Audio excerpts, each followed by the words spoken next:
So the sound actually comes from the tools or the equipments we use for the weaving, one of them, which is the shuttle.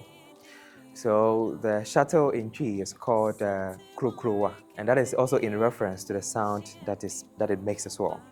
So when you grab a shuttle with the bobbin inside and you shake it, you hear that sound, the kro-kro-kro, you hear that sound, you hear the shuttle make that sound.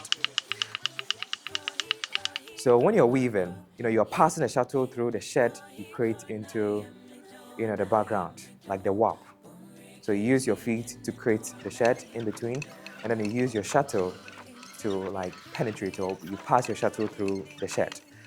And when you're doing it, fast, you hear that sound, the crow, crow, crow, crow, crow. So the Krohekro sound, or the crow part of the Krohekro, comes from the shuttle, which is the kro-kro, as we call it in Twi. And the hin aspect also comes from we call something the pulley.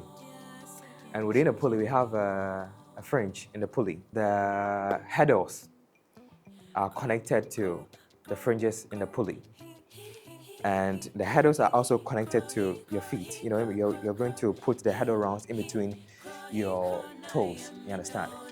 So when you are pushing your foot down, to create the shed in the pulley, it pulls the fringes in the pulley as well. And that also creates the hin sound that is also in the Krohekro.